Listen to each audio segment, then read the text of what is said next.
CandleKeep attracts scholars like a flame attracts moths. Historians, sages, and others who crave knowledge flock to this library fortress to pursue its vast collection of books, scribbled into which are the answers to the mysteries that bedevil them. Many of these books contain their own mysteries, each one a doorway to adventure. Dare you cross that threshold? That's the elevator pitch to CandleKeep Mysteries, and this is why you should look forward to the book.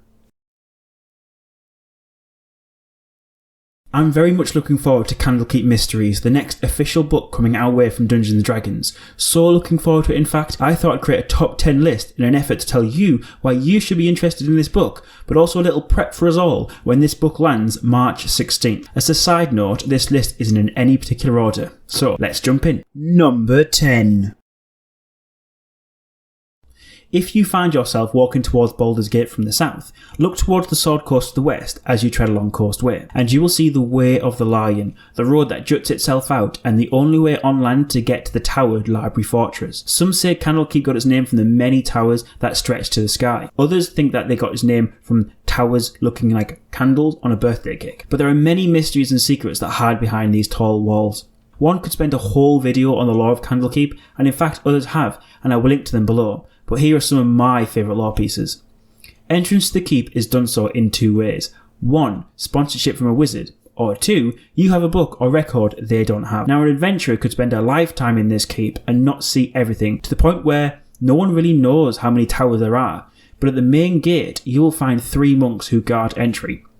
One looks at what you've brought, the other checks their records, and a final monk will cast detect thoughts and truth circles to ensure everything is in order. It's a pretty magical place.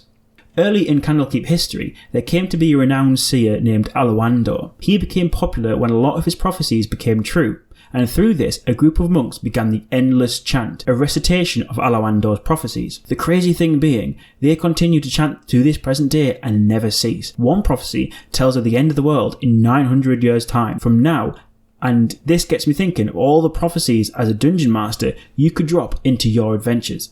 Also, the Skull of Alawandor is currently missing from CandleKeep. Could that be a mystery adventure we'll see in this book?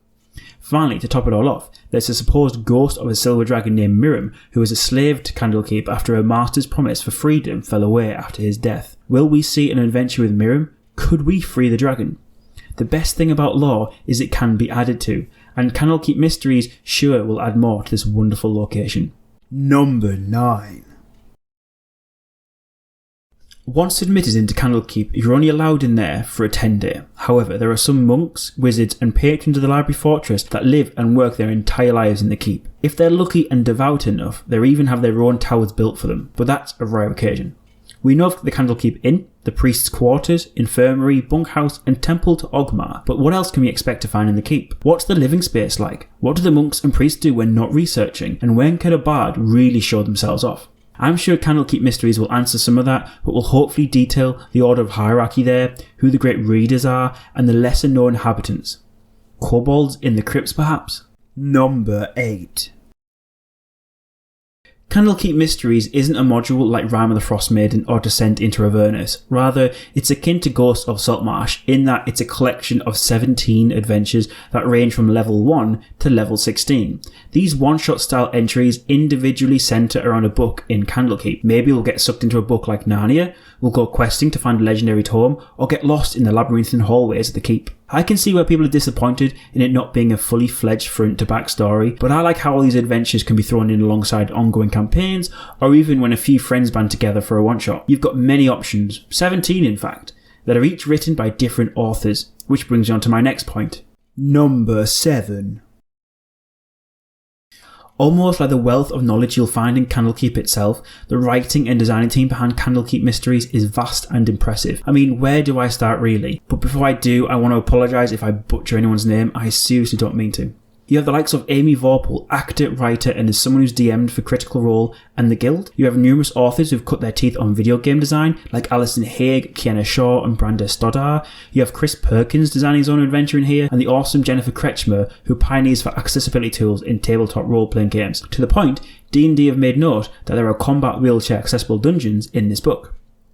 You have Ari Levitch, who was originally started out as a history teacher, which I'm sure will lend well to this, long-time Dungeons & Dragons staff like Graham Barber and Tamu Raymond, and also directors like Kaniel Kwan and podcasters like Michael Pocklington. There are so many talented people behind this, and a special one for us Brits, we have Mark Humes, former creative manager for the Yogscast, but now runs a D&D YouTube channel named High Rollers, with a bunch of talented players at the table. Although maybe they only picked Mark for his Twitter handle, Sherlock Humes, ties in nicely with the theme of CandleKeep Mysteries, don't you think?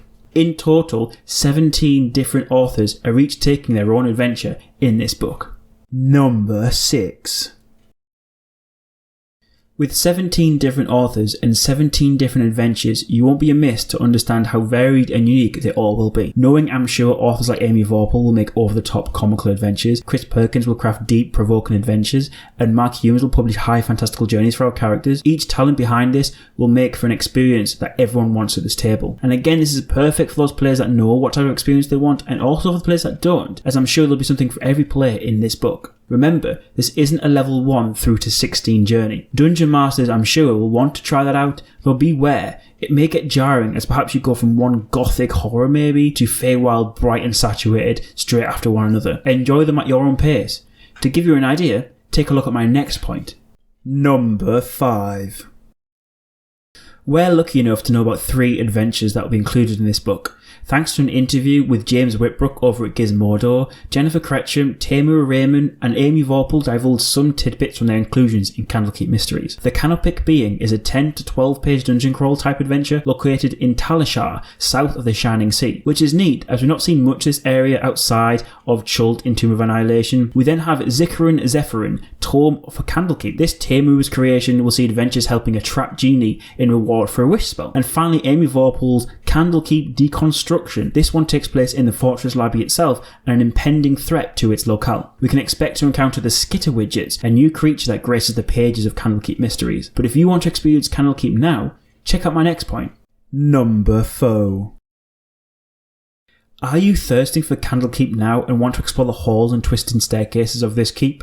Then you're in luck. Already there are great adventures to be had with this historical location. Firstly, we have Elminster's Candlekeep Companion, linked below, a real tome of knowledge and supporting material for any party who wishes to explore the keep, with actual guide from Ed Greenwood, the man who created Forgotten Realms. This book includes a nice tie-in adventure with Descent into Avernus.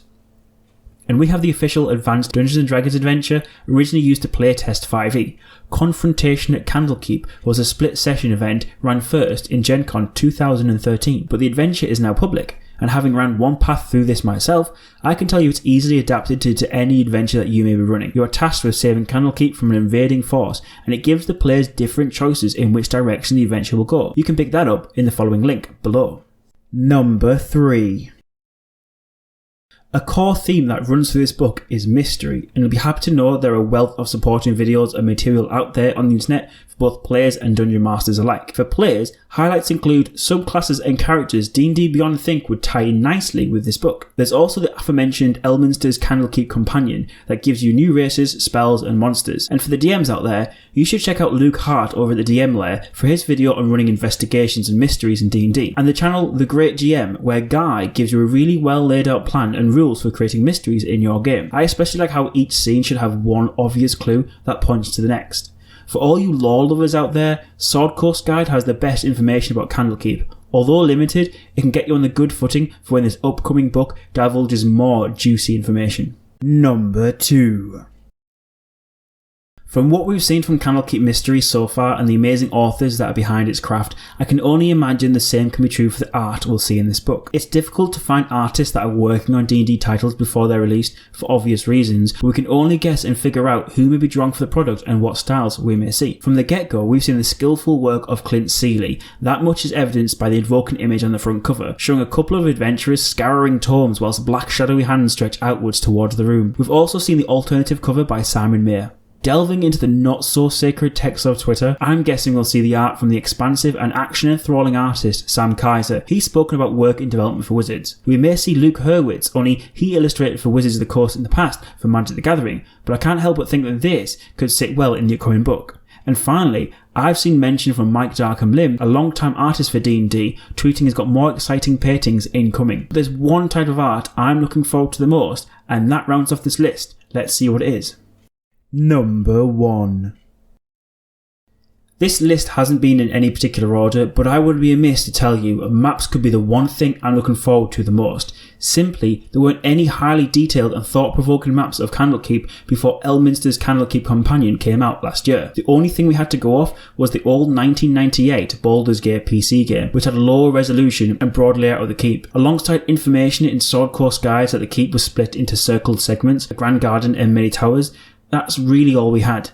But now, this beautiful part of Faerun is getting its due. I am really looking forward to the full poster map of Candlekeep included with CandleKeep Mysteries. As an excited dungeon master and player, I can only theorise we'll get detailed atmospheric interior maps of the keep and varied colourful designs amongst the dungeons that we may explore. And that's my top 10 reasons why you should be looking forward to CandleKeep Mysteries. We don't have long to wait as the release is March 16th. I would love to know if you've ever wandered down the way of the line and found yourselves getting through the gates and into the inspiring library of Candlekeep. Comment if you have, or if not, comment what you're looking forward to most with this book. Finally, hit that like button for experience and keep posted for more Dungeons & Dragons content upcoming on this channel.